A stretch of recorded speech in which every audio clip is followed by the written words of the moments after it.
pourquoi phénomène publication et kotina kati ya temple?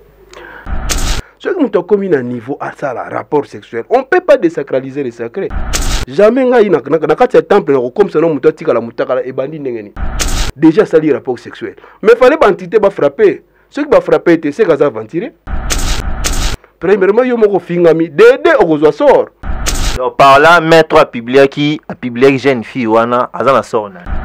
Batu ba pesa mystique respect pour mystique et pesa batu respect. Tant ozo baby sa mystique okozala frapper na mystique. Oui pasteur akoki ko ça non plainte na église na ye soki azana pouvoir ya tire cliente. Pasteur azana ba enseignement ésotérique te. Ba pasteur faut ba kota na étape ya ésotérique. Bango siko bazana nini? Mais bango bazana loko te. Pasteur oza ignorant. C'est pour cela bazawana bazozwaka pouvoir azwaki pouvoir pour ko esaka batu asala ko ya onde bandimba za nango posa. Ce pouvoir ngo euta pa na bino.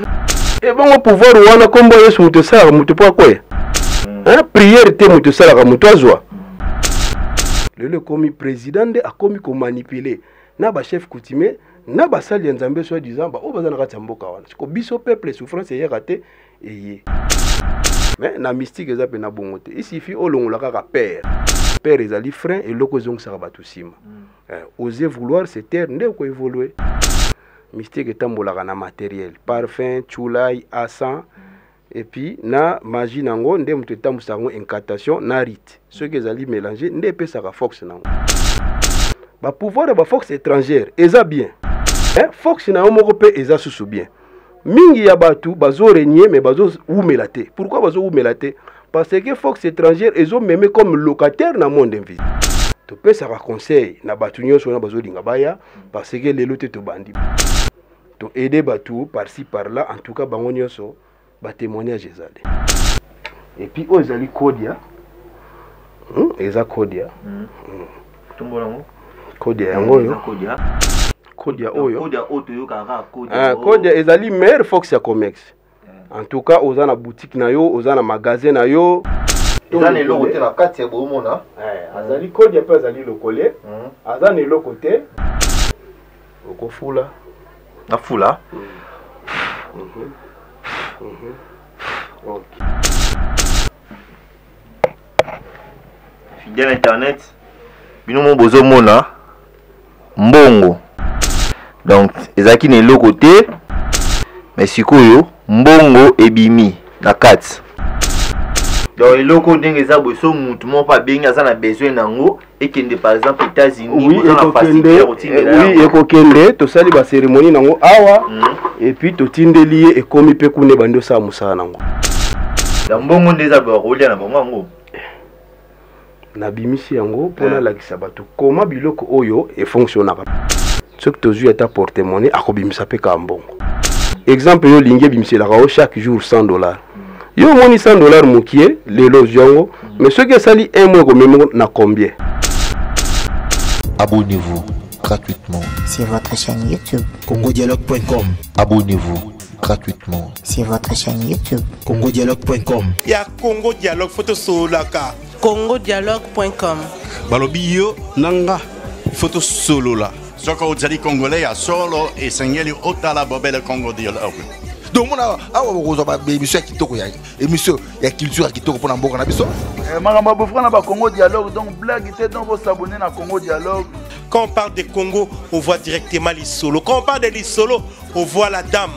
Ça dit que madame Francine Ngembe, ça pour ça cano yende mokonza ma solo. Pas Francine Ngembe donc deux fois te mamba beaucoup donc Congo Dialogue, ça c'est moi kitoko.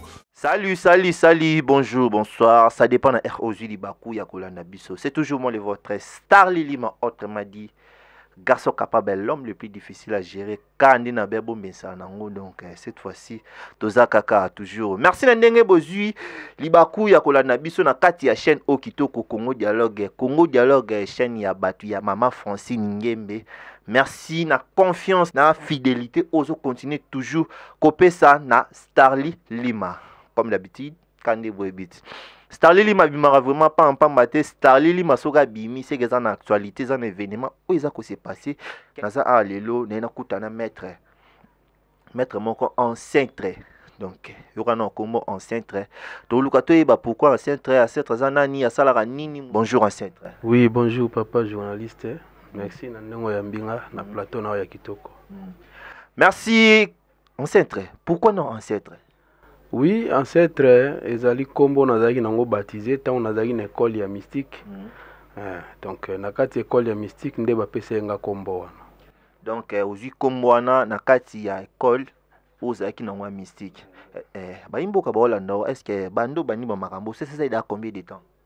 Oui, problème ya tant kuto bata eleki ebele ezaka soko tali ata Cristiano o bando sepela na mo ebite ka bandaki ballon.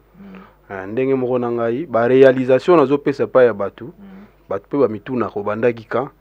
Mais or ezali biloko to bandaki nango déjà dès le bas âge. Parce que mystique ezali ba voix. Soko za déjà ya kobenga mana voix wana oza na facilité ya ko évoluer. Soko za na voix wana te ekozalo difficile ata ya ko sauter bétape to ko leka na bétape na mystique toza na bétape. Et puis toza pe na ba chambre. O permetaka biso que non leki na première chambre, deuxième ti na sixième nde siko to komaka pe na étape ya kotala ba makambo etali ba entité tel que l'esprit. Nde bokomaka na étape ya kotala ba entité. Tukto eba non ancêtre za nani, ancêtre musani za nini, donc ancêtre salaka nini? Ouais, nazali connaisseur. Po tozali na praticien, azali moto azali doté pouvoir, ba pesa ye pouvoir ezali inculqué. Mais connaisseur azali ingénieur en hermétisme, na koki ko appliquer, ko modifier, ko utiliser, ko changer ba loi ya nature pour na solution moko x y. Et puis mystique ezali ya quête permanente ya vérité pe ya lumière. De plus en plus ozoluka yango pezo continuer ko révéler yo.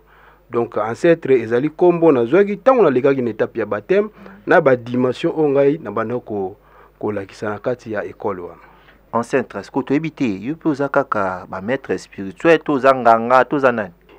Pas importe forme kobenga.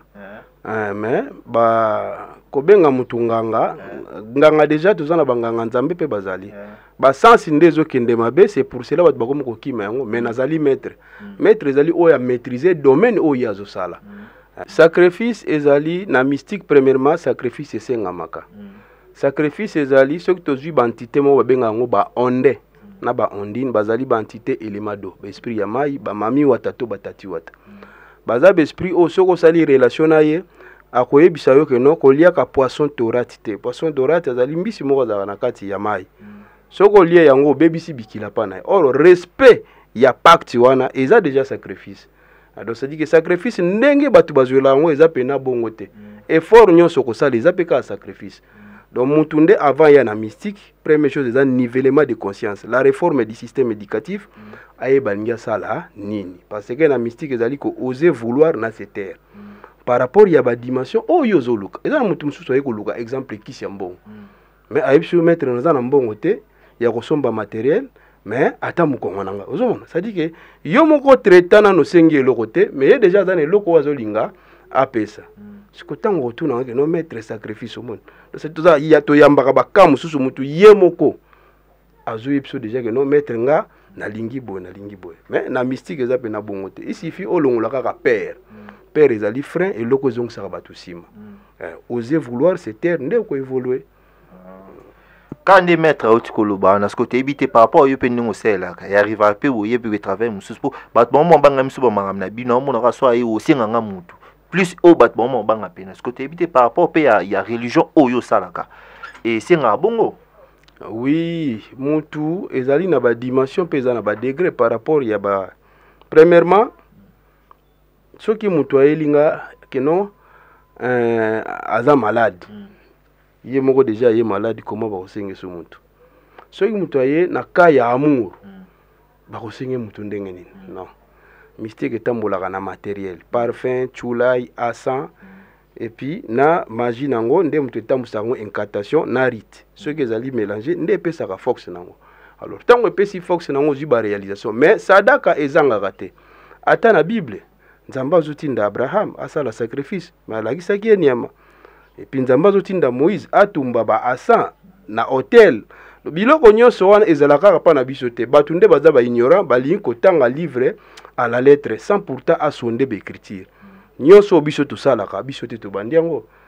Donc ezali réalité moko évident oyo tout le monde akoki ko exercer ayeba ndenge nini yango ekendelaka bakosenga sacrifice te mutu kopesa par rapport ya nini mais mystique topesa wana no conseil parce que mutu aye azali myophyte biso za ba initié tokolakisa yo comment nzela ngo yango ekendaka na senso ancien trait tozana ancien trait to continue toujours bazwi yo bakoki kozwa ndenge nini oui ngai naza d'origine ya ba Congo navandaka na Mwanda na Tsamfumu et puis nazalaka pe na Matadi parce que n'utilisaka pe Fox ya mbengu naza na Matadi numéro pe ezali 089 56 43 268 plus 243 089 56 43 268 donc soko bengi okozwa ngai nazali téléphone ekangamaka te parce que yango nde musala na biso téléphone ekangamaka te parce que yango nde musala na yo alors spécialité na yo vraiment na monde spirituel ezalaka nini donc oza vaste po eza na bato mosusu aza na maître spirituel mais atraita pe bato ya hémorroïde tandis que toyebi ke hémorroïde ezalaka plus na batradi ozomona mais bato mosusu pe bakomosala yango na spiritualité aye pe bepa aselo pe prière ce que toyebi te spécialité na yo eza vraiment nini bon nazaka na donc ça dit que naza généraliste par rapport ya ba entité pour comme en étape wana faut ozana ba entité ya est ya ouest ya nord na ya sud tozana ba salamande tozana ba myome tozana ba sylphe tozana ba ondin tozana ba ondine ba entité wana et puis ceux qui maître spirituel azo sala voyage astral azo projeter na astral tango comme in astral biso nyonso un bon pasteur un bon prophète un bon prêtre banganga sorcier biso nyo toza na espace moko kaka ezali astral alors tango tokendaka okomisiko na astral subdivision esalemaka par rapport ya bavoie oyo okokende na domaine oyo ozali après parce que na astral na planète terre ezali donc planète terre na astral baza pembeni donc naza na ngate ke non eloko moko na ngai na kolemba pour ba entité ba salamande tozu ba entité ya loin de la planète proche ya planète tozu ba entité tozu ba entité ya quatrième dimension ba astral ba Astaroth ba Asmodée ba roi d'Igle ba Satanael bango tout ba yaka tozu servir na bango tozu pouvoir ancestral parce que lelo yo tokopesa conseil pa ya bato ba pouvoir ba force étrangère eza bien mais force na yo moko pe eza susu bien mingi ya batu bazo régner mais bazo umela te pourquoi bazo umela te parce que force étrangère ezo meme comme locataire na monde invisible mais pouvoir ya mboka na yo ozali mukolo lupango ozana difficulté te et puis ko réaliser ba grand projet yango zo mona lelo par rapport ba papa kala na ba jeune ya lelo difficulté ekoti et puis moi terme la ya ko vivre eza supenza te donc toujours pesa conseil na o bazolinga ba sonde mystique ba kende côté gauche to côté droite premièrement ba yeba bani basala nini ba yeba pe bantité nini bani basala na bango relation pour esprit azawana aza mayele koleka moto asala ka musala ahidaka pe bato mais il faut pesa ka respect et pas na bango et puis okokisa ba principe mystique simba mina ba principe na ba loi na ba réciprocité des effets. Lorsque amalgame ekoti to trouble moko ekoti et pesa ka dysfonctionnement et pas ya mutu oya ya ki vers mystique yango zo mona mabomo baza trop na bato mosusu bazozo ba difficulté tango tozali kaka na nzambe na satan tozaka na deux forces na mokili nzambe na satan la rébellion vouloir de Dieu l'obéissance au vouloir de Dieu ba force nyonso ezali partout na mokili ba sanction ezali kaka ndenge moko mystique nyonso ezali collectif séparation ezate sauf kaka ezoya na coutume na culture na tradition ya chaque peuple oyo azotambusa pouvoir ya mboka na bango tango yozoloba non okende pa babenino okozana na difficulté ya langue or entité azoya zoloba monoko nyonso mais maître azali wana azali médiateur entre yo na ba entité dépositaire transmetteur azoko aider yo ya ko limbolela yo pe ko sengelo pardon tango siko entité ya mboka mupaya alobi monoko ya mutu wana to alobi monoko oyo zoloba me mutu wana yo kite akoselo intervention ndenge mystique baluka ngote na muto boyebani te luka na muto boyebani po azana facilité ya ko aider luka pe bo se familiariser muto zolinga selo musala tala epeso kaza na ndambo bobangi nzambe to mawa ya bomoto po ezana batu mususu approcher azana ba nyongone na maison na ye azwinzela a sacrifier yo po ba dimension na ye mat to pesa ka conseil na batu nyonso na bazolinga baya parce que lelo te to bandi ba retomber ezate na ndenge ya mabe to aider batu par-ci par-là en tout cas bango nyonso ba témoignage ezali bango nyonso ba témoignage ezali maître koko bande numéro. Oui, numéro ezali plus 243 089 56 43 268 plus 243 089 56 43 268. Merci wana numéro maître Yumuto Landi numéro maître Yangwana. Alors maître, différence ezalaka nini entre ba pouvoir na biso na ba pouvoir ya libanda? Oui, différence ezali kaka par rapport ya ba égrégore ba robot magnétique ozo magnétiser pouvoir wana. Tozali soki lelo yo ngana yo tozo sey la téléphone. Yangwana omoni te kopesa pe conseil na mboka lelo yo peuple oyo ada na histoire te voué à disparaître.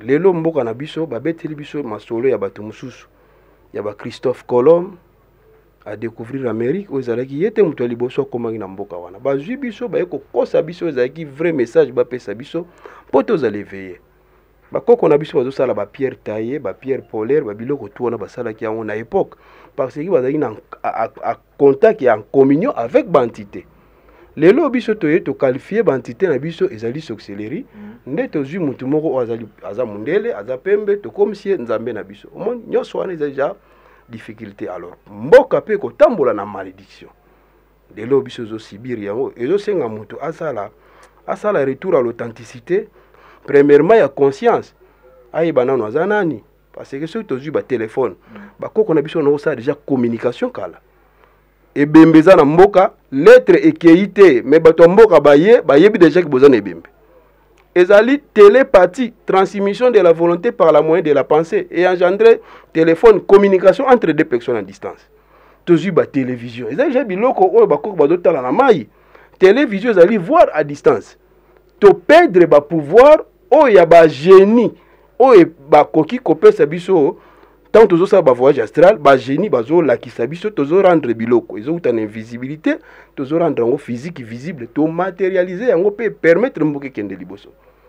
Delo moi na kosisa muto asisi na sta abimi ingénieur mais akoki kosa ata mécanicien asali mutuka te mais ayeka po abongisaka mutuka asali téléphone te mais ayeka po za la réparateur nyonso wana eza déjà ba faille pana biso comment to ko évoluer photos à la concentrer et puis na ba chef coutumier bazo tambusa mboka bien te bana kala bazali ba notable bato bazaki tango mboka ezoke mabe ba kokuta mukonzi lelo mboka komi kokena na ba pays mboka ezaki na kala ezaki na ba nation donc ça dit que ezaki na ba empire moko zalaki plusieurs pays tango difficulté zo sel mwana mboka ba chef coutumier wana ko telemaka bake kokuta mukonzi mboka wana po batala bakoko batambola ki ndenge nini pouvoir esengi nini et puis comment to kotambusa mboka lelo eza subongo te lelo komi président de akomi ko manipuler na ba chef coutumier na basali ya nzambe soi disant ba o bazana kati mboka wana siko biso peuple souffrance ya raté eye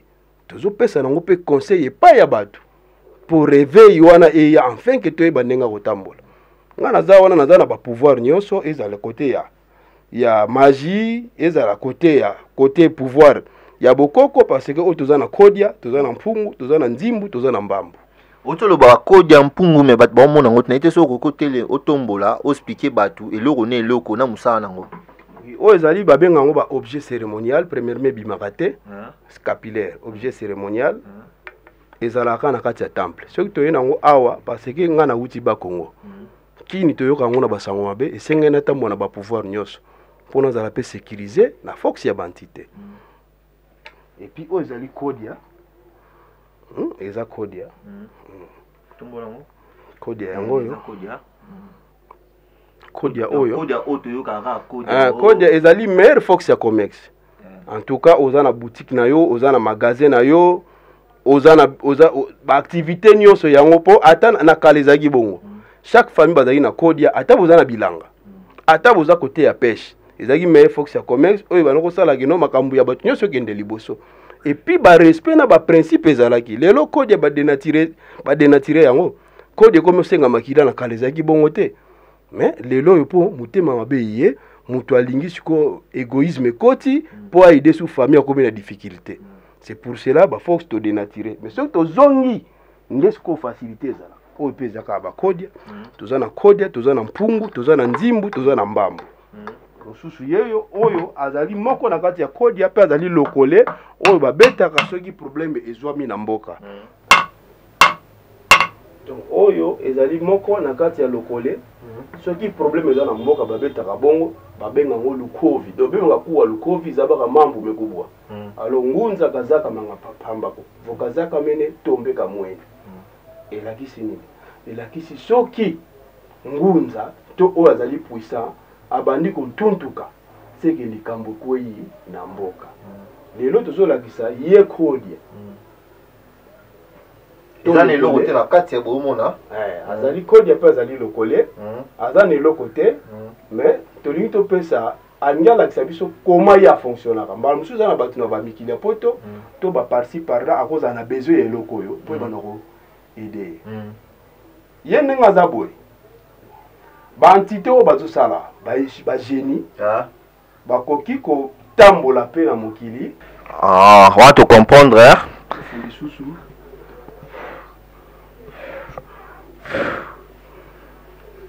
okofula na fula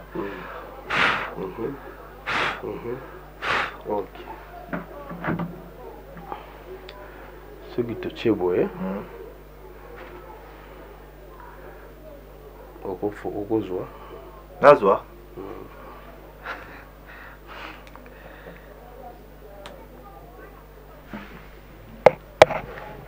fidèle internet bino mo bozomona mbongo donc ezaki na eloko te mais sikoyo mbongo ebimi na kati mais auto monde ba franc congolais te ebite obimsaka ba franc congolais te ebimisa mbongo ya bato nyonso to ebimisaka mbongo nyonso selon mabele oyo yango ezaleli na ndenge mutu alingeli alors toboya kotia mutu oyo azolinga biloko na difficulté c'est pour ça to pesaka conseil eza na bato ebele obimisi sardine ya allié obimisi babombo ya allié obimisi boya allié mouvement oyo esali mpo bango bantité bakende kozwa yango oyebi te toboya siko kotia bato na difficulté donc eloko ndenge eza boye so mutu moko abengi aza na besoin nango ekende par exemple États-Unis oui ekokende tosali bacérémonie nango awa et puis totindeli ye ekomi mpe kuna bandi osala mosala nango mbongo nde eza bakolia na bango yango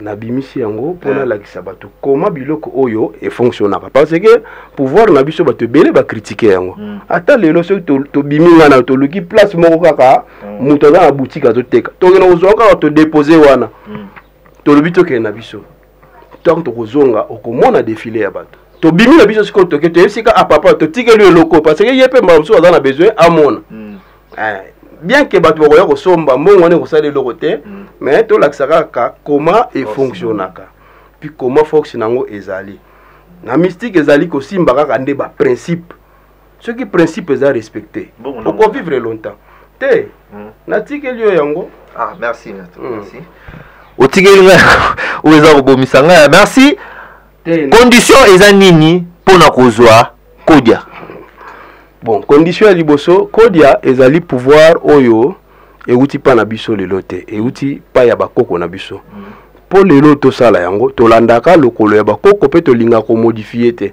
parce que bango ntango basalaki yango ezali na basacrifice humaine te biso mpe tozotambolaka na lokolo na bango mpo ekomela biso sacrifice te lelo mingi ya bato ekomi azalaka na kodia mais azwi susu pouvoir mosusu akotisi na kati kodia achange forme makile eyaka te makile ekomoya mais kosimba kaka principe noko ozomoya koliesa ye soki yo oza su envie te zwa initie mutu remplacer mutu mosusu oyo akosimba baprincipe ya kodia ndenge yango elingaka maître tolobela différence ezani entre kodia na porte-monnaie magique oui porte-monnaie magique nyonso eza kaka na mosala moko nyonso eza kaka na mosala moko mais baentité oyo bazoya kotika mbongo nde baza baentité différent ezo dépendre sikoyo na esika oyo maître wana akotaka soki tozwi ata porte-monnaie akobimisa mpe ka mbongo tozotala nde sikoyo bamonta exemple yo olingi ebimiselaka o chaque jour $100 yo omoni $100 mokie lelo ozwi yango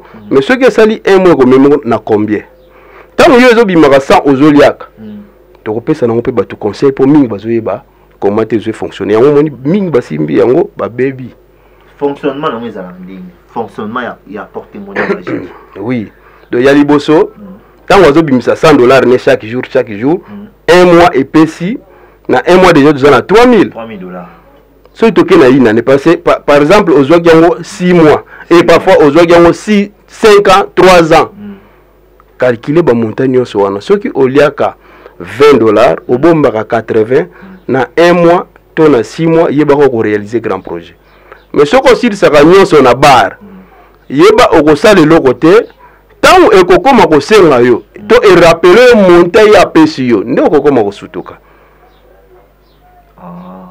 Pour apparemment c'est comme si ndenge toyoka ke bato bazara nango soki ebimisi mbongo wana fo esila ka mokolo wana ekolala te mais nazoyoka yo lelo biso ebimisi $100 okosala pe $20 obombi mpe $80 mpo sala na ba grand projet siko wana eza méthode oyo opesaka ke moto akoki kobomba to eza mpe na bato mosusu te bapesa yobi ke mbongo wana ezobimisa fo esila ka mokolo wana. Bon mosusu ezali soki bapesi kaka 3 mois eza na moto mosusu aye koluka ngo kaka po akende feti moko bamona ye moke mbongo wana fo esila na même jour mais moto mosusu aye déjà aza na idée abombaka ngo eza mbongo ya bantité soki eye na mokili oyo condition nango eza kaka longola ngo na eta oyo yango eyelaki soki eyaki $100 oke na chanzer opesi chanzer apesi yo bafranc to apesi yo bapetit coupure mais baka déjà que non oyo zui yango komi ya yo besprit ba respectaka contrat na ba principe oyo boyokani na bango besprit ba respectaka contrat na ba principe oyo toyokani nango le temps que maître na moni ozape ko se basé plus na bokoko le première vague deuxième vague troisième vague si to komi le na troisième vague le temps que bino ba ancêtre so botali yango na air spirituel conseil nini okoko pesa la population. Oui, merci pour la maladie. Premièrement, babengango COVID-19, ça dit que tu crées égrégore. Moko ya maladie moko ekoti mingi ya bato bazo zongo par rapport ya kobanga mais yé moko maladie en soi na Afrique ezate. Na Afrique ezate. Là mettre ozo ko assurer biso qui est Covid na Afrique ezate. Oui, maladie na Afrique ezate déjà ba grippe to bela rango. Nyonso wana to bela rango yango nde bazo benga COVID-19. Par rapport à l'anticorps, na caractère ya Mindele, roi Léopold II aboma 6 millions d'Africains na époque. Moni nzambe aza juste, pa benga ngo ba loi ya karma. Tango bino boza na maladie wana te. Bobandi kokota siko na toza nango. Ata nzambe ko sepela na bino te. Comment na épargner ba oyo na tiango za la koto bino po mikoti si po bato wana ba influencer bino. Soki zongi na coutume na culture na tradition parce que coutume ezali habitude tradition ezali transmission de génération en génération culture ezali éclosion de l'intelligence banda mundela ya achanza biso version ndele to koma bindima ndima yango to sa biso passe maladie wana so ezate c'est pour cela po endi mama yebeza bato bele bazo bombongo na nko po maladie wendi mama alors donc conseil to repesa ceux qui pourquoi koki mama la tsa mon tricot yo peut déjà ceux qui maladie et biso to c'est la banzete na biso to tokisi yango muto ameli akoti na kioko pourquoi ta la poto ba kota na système ya kokota na kati ba vunga poto zo la kisabango comment capacité yango ezali mais mundela zo linga diaboliser biso to mona oya biso ze lokote oya bango ndeza meilleur par là so to bito landa bien donc force na biso na ba force a mindele biso siko na mito to komo dominer pour bango wazo pesa na ba vaccin mais biso sangisa makaso koti na vunga ata mutu beta ki ondeni ozongi na etano normal. Oui, omoni nzambe atie chaque peuple baza na écriture na bango. Mundele tango aye na tan ya kala bake na Zanzibar bake na Mali bake kuta kan moko ezali kuna loche de Chango kan wana ezali na nombre banda na 1 na 10 et puis eza ata plus de ezebele biso nde to tiki biloko wana c'est pour cela to bandi ko diminuer force biso toza na force par rapport à mine parce que déjà na début Afrique mundele tango écoute déjà développement ezala tozaki organiser tozaki bazo baté est-ce que mundele ko la biso amouchir à faire le fleuve Congo par là ba bongo Diego Ka capacité mais on les a dit bon déjà ba koko baloko sokola na mai wana tango mundela ye nde siko aluki ala kisabiso mundele la biso kolia est-ce que ça donc tout wana yango zo sala biso lelo to komina difficulté en tout cas ba pasteur ba on est ba kambaka batu na ba auditoire na ba salle ba aider ba peuple ba pesa peuple ba directif et puis conseil na batu bazo prétendre ko sambela prière les abongote on prie pas comme on veut on prie comme Dieu le veut au qui jamais ko fonder forme no ya prière ndesiko to na difficulté ya ko yeba les vrais et puis comment to ko poussa na pembeni nzambe po nzamba yo kabiso. Bon, ce que tu ressens nini pour te zonga na pouvoir na biso. Oui, ali bosso ezali na conscience. Ezali conscience okomona ce que tozui lelo yo babilo rebele zo leka awa na ba télévision ngana ye nazomona makambo zo leka na kini awa bon. Bon pour eza capital mais en réalité désordre za makasi. Donc pour tout tambola bien, pour tout zonga na nzela, to senga no ipa nzambe ala kisabiso nzela. Parce que le seul guide ezali kaka nzambe, biso za ba simplement lobeli. Merci to senga na nzambe a la kisabiso nzela. Kandenge ancien trait azoloba. Na otu koloba marama ba pasteur awa, mais apparemment nous allons faciliter tanga ba kombo na bango relation nous a na ba pasteur. Oui, kotanga kombo c'est trop dire. Mais toyoka kabango au moins on batanga ba komona bino te so bokyo par exemple monsieur maître intel voilà na bango te mais toyoka apeke ba consultera bino yo pe nous za za ba pasteur o pe ba consultera yo pe oui pasteur akoko ko ça non plainte na église na ye soki asta azana pouvoir ya tir cliente ya mi balé pour mon dimatikala 90% ya bato bazo na église sont des problématiques. Tant oiseau y a vers pasteur, azo luka guérison. Pourquoi à côté de mon église, à tiki à une église songolo pakal. Par rapport, il y a enseignement au pasteur azo bimsa. Pasteur a un enseignement ésotérique parce que tous allons na orientation au culte. Oh babengi science au culte le loba diabolisé. Science au culte des anines. Science au culte des alliés, ce qui n'est pas connu aux autres. Et puis ésotérique des alliés, les alliés enseignement caché, enseignement intérieur. Aux alliés qui partager na ba baza ba initié. Mais exotérique ezali enseignement public au l'église nyonso ezolobela ba pasteur faut ba kota na étape ya ésotérique bango siko bazana nini mais bango bazana eloko te. Or maître Jésus c'est un grand maître asala ba voyage astral asala tous les prophètes basala ba voyage astral tout ezouta na astral soki yo pasteur ezoloba geno tozobelela esprit saint et bon esprit saint vanda na mabele guérison ya mutu utaka wapi guérison za na po tozwa to pesa mutu soka yeto sa ele délivrance tokosala tokokende na astral kuna nde ezali monde ya solution pesa ka guérison awa na physique. Un bon sorcier, un bon magicien, un bon pasteur faut explorer astral kuna nde ba donner nyonso ya fox ya mutu ezalaka.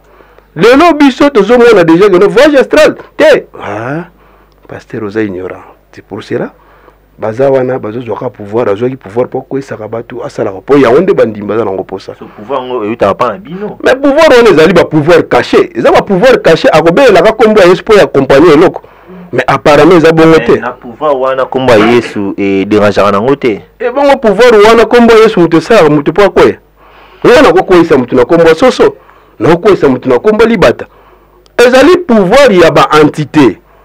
Ozomona eza pouvoir ya ba entité pour soko ke na église des noirs bango pe bakokoisa mutu ngunza azopumbwa na kombo Yesu te ngunza azosala ba miracle na kombo Yesu te soko ke na babuda bazosala ba miracle na kombo Yesu te non bakosaka biso te non eza na kombo moko te na mokili soko beleli te kaka Yesu non eza minelende balingi balalisa biso po toyeba te nini fo tosala siko na mutu aza ate asambelaka te eza bato mosusu aboyaka existence ya Nzambe.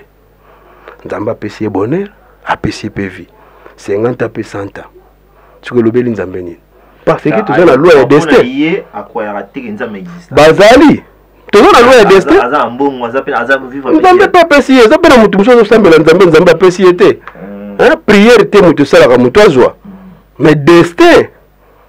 Tu as la loi ya destin et puis tu as la loi ya karma. Ya nga batu muso to ko guérir ye awa pour azana problème ya maladie moko incurable. et quand on a une orientation karmique, il suffit de quatre cordons argentés aux reliés au système ancestral. T'es à cause de l'ibiki. Mais avant tout, faut qu'on ait la voyance. Jamais on a côté ma beaucoup dans tout ça pour vérifier voyance. Parfois, ils ont ba karma, ba problème moko ya tambula ina ngoto ya ba koko na ba leka kala. Nde ils ont faire subir bango. Tu n'as qu'à chamba moko loboko. Par là, tu as des difficultés familiales, ce qui est pas à consulter, au délivrer au salissage. Oui, et à la sorcellerie. Et à la sorcellerie, et à la moto, à ça qui va amalgame, donc ça dit que baby ça na magie. Toko zong ça y est, toko réparer. Parce que na mokili, ceux qui otiki aventure faut autre sérieux. Jamais otiki a responsabilité, moko boye, sans pourtant remplacer responsabilité mususu. Ce qui nous a des difficultés dans les mokoboy, premièrement à reconnaître et puis à regretter pourquoi on a ça là qui yango comme on a Fox Nzambe ekoya pe à cause de guérison. Fox a pouvoir, biso pouvoir te c'est là. Rien n'est impossible aux yeux de Dieu. Ordre permissif et ou tapan Nzambe. Nzambe tant que bato bazuma que bino bato boy non. Bato ba yebi valeur Nzambe za ba maître spirituel. Ba yebi Nzambe kaza mutute, akokoma mutute, Nzambe akobota te. Ba yebi valeur Nzambe. Bato bayebi valeur ya Nzambe eza ba maître spirituel le pe bobebi si ba kopengo moi ça bato kitoko wa roya po wem social le musala akomia no komo biso be esprit ba lobi na ngai makambozo luka fona bimanayo et après na kobanga nem so azana bezozo o azoluka andimia bimanayo et ko si la bongo te so ki salami moi 2 fois moi 3 fois okomo sienga komo boya na o publier pe buzo bana lelo ezo sama kaka na kati ya temple. Ezanine, l'esprit basiliki. Pourquoi phénomène publication et continue kati ya temple? Premièrement, mon toto sala bongo moni mystique. Premièrement, azana un praticien. Dede azwagi pouvoir moko ya contrat. Tant pouvoir esili. A linka faire croire bato ke azalaga na mystique. Or azala suna mystique te. Ndesko place ba théâtre wane yaka. Ba entité ba vanda katena mutu. Libela tikufa. To renouveler la yango yango ne bisa ki on e bandel nazali connaisseur ceux qui pouvoir nangana ba entité sili na ko kende pas songolo pakalate parce que connaisseur na ko appliquer na ko modifier na ko changer ba loi ya nature na solution x ou y. Pourquoi loi ya nature nazali rejeto ya nature na ye na microcosme nazali donc ça dit que Dieu a sa petite particularité qui est l'homme na pouvoir on damba pesenga na ba potentialité ndé na comprendre nazanani macrocosme mais ali nyoso ya sangisi biso na mokili ba mai ba moto na mpepe. Ce qui muto comme un niveau à ça la rapport sexuel on peut pas désacraliser le sacré jamais ngai na kati ya temple na comme ça no muto tika la mutakala e bandi ndengeni e bano ndengeni parce que ezali temple ezali lié sacré to orientaka yango place bougie za nesika yango fo ezala ascensoir eza nesika ezalaka to ko sala hôtel atmosphère appropriée bantité oyo bako uta par-ci par-là baya couper sa réalisation. C'est quoi? Ce qui mutu asali hôtel déjà sali rapport sexuel mais fallait bantité ba frapper ce qui va frapper c'est kaza aventurer parce que bantité et puis loi ya karma yo zawa no zali gardien mystère tango zo désacraliser yango zo fingisa yango premièrement yo moko fingami dede okozwa sort ezali. Donc par là, maître a publié jeune fille wana azana sort na. Mais azana sort parce que na kati ya ndako neto za bozona 4 esprits perturbateurs na toilette ozana 2 esprits. Millions so ba entité baze belé koleka bato. Entité forme nzamba keleli akeli na fait sans fumer. Et puis bazana ba forme po aya boye na mokilio fo aluka audience na forme ya koya vers yo. Et puis ezala raté lelo komi maître lobby esprit aye. Non. Faut que nena kuna pa na bango na monde astral.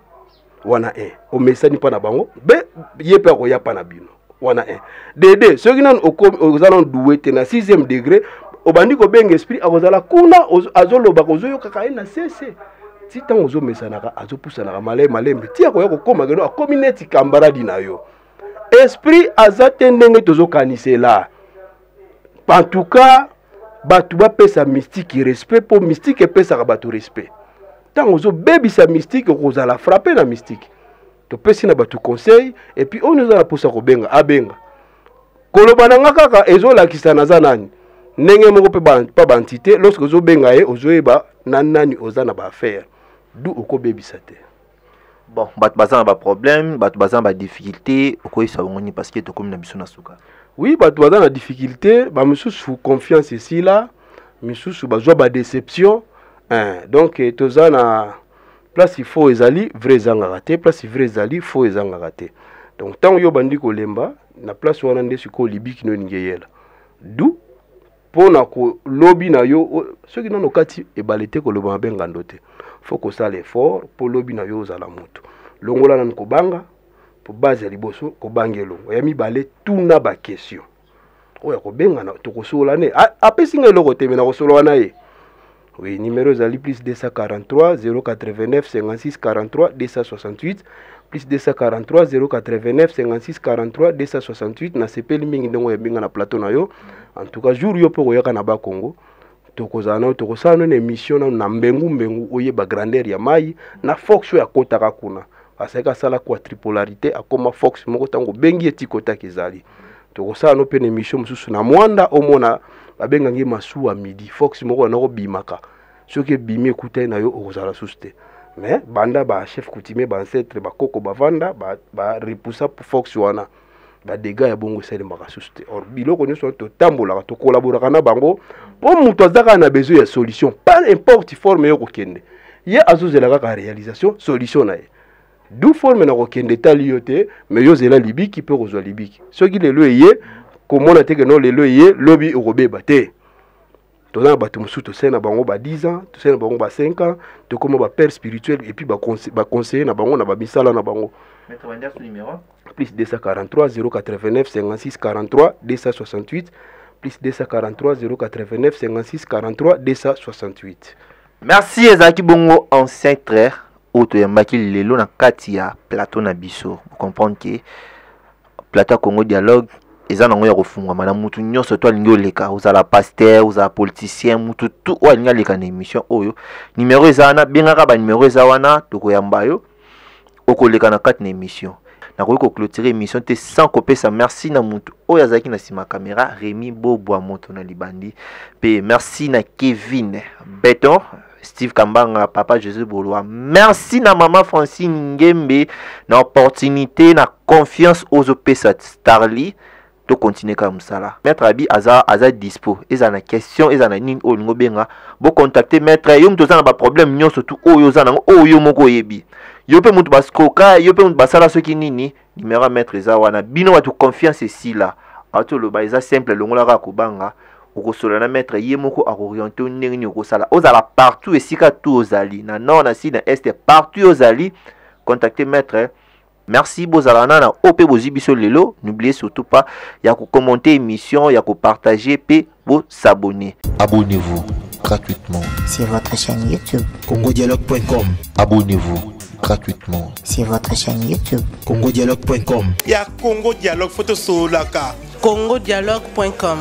Balobi yo nanga photo solo la. Soko ozali congolais ya solo esengeli otala bobele Congo Dialogue. donc mona awa bokozwa ba émission ya kitoko ya émission ya culture ya kitoko pona mboka na biso makambo bofra na ba Congo Dialogue donc blague te donc vous s'abonner na Congo Dialogue. Quand on parle de Congo, on voit directement les solos. Quand on parle de les solos, on voit la dame. Ça dit que madame Francine Ngembe ça pour ça canon yende mokonza masolo. Pas Francine Ngembe donc deux fois te mamba beaucoup donc Congo Dialogue eza six mois kitoko